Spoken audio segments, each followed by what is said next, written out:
Hey guys, how's it going? It's me, Richard Plunkett from the Puppet Home Geek and MMGN.com, and day one of E3 is finally over.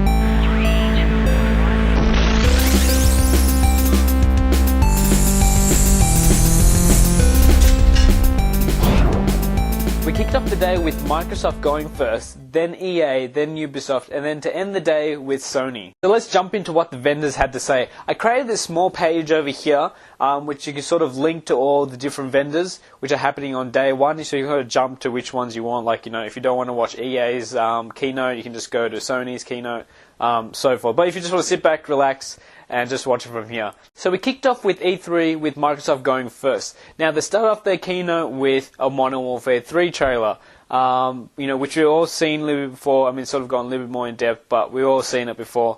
But then after they went on to actually have some gameplay, which, you know, people were really hyped about that. And then in the first couple of seconds of the Modern Warfare 3, gameplay, he said, "Oh, please reconnect the controller." Now, a lot of people were sort of, suspicious about this, if this was like a planted thing, that, Microsoft intentionally did this to reenact that it's actual gameplay rather than a pre-rendered footage. Now, besides that, the gameplay looked really amazing. Now, I can't wait to jump into this when this comes out. Now, also towards the end, Microsoft did announce that they will have exclusive DLC for the first couple of months, but obviously, the next probably 1 to 2 months, it will come out for the next, the PC and for the PlayStation. So Call of Duty will be released November 8th, 2011. Really can't wait to jump into that. Have you guys really excited about that? I know we've seen the trailers, now we're seeing gameplay.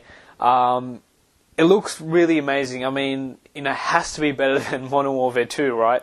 But, time will tell until someone gets, the closed beta or until it comes out. So next in the lineup we have EA, which a lot of people are looking forward to, is Battlefield 3. So nothing really new from EA regarding Battlefield 3, because we've all seen the trailers, we've all seen the gameplay, we've all seen the walkthroughs of Battlefield 3, so nothing really expected from Electronic Arts to actually show us, but they did release a release date for the game, which everyone was happy to hear that. Now EA will be releasing Battlefield 3 October 25th, 2011 for all platforms worldwide. So if you didn't know, if you bought Medal of Honor last year, you would have got this VIP pass. Now that allows you to get, a first closed beta experience on Battlefield 3 September. So if you have that, keep that with you, because you'll be able to get the closed beta soon. Also, EA did announce the new Need for Speed game, which is Need for Speed The Run, which has been getting a lot of mixed comments from a lot of people since they actually announced this game, because this is the first game from the Need for Speed franchise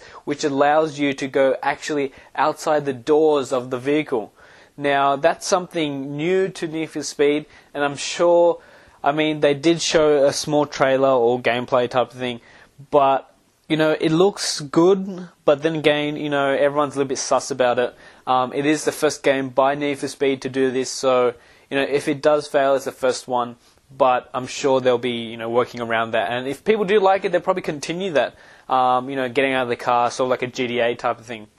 But it'll be interesting to see what they actually do with that. So next up we have Ubisoft, which announced a ton of games such as Far Cry 3, Tintin, and one of my favorite games, Assassin's Creed Revelation. Now the game actually takes a sharp turn with Desmond, as we know, as the controller, using the Animus to actually control Ezio and Altair using their lost memories as assassins. But now Ezio is actually the controller controlling Altair, guiding him through the game, but I'm sure more will be revealed quite soon. Now Assassin's Creed Revelation will be released November 15th, and this will be the final installment for the Assassins. So to end the day, Sony takes the stage to release some, small announcements, some exclusive for the PlayStation 3, and also the NGP, which is now called PlayStation Vita, which means life. Now they did show us some game titles for the PlayStation Vita, but the main thing was pricing. Now people were expecting the PlayStation Vita to be so expensive, at least 300 plus.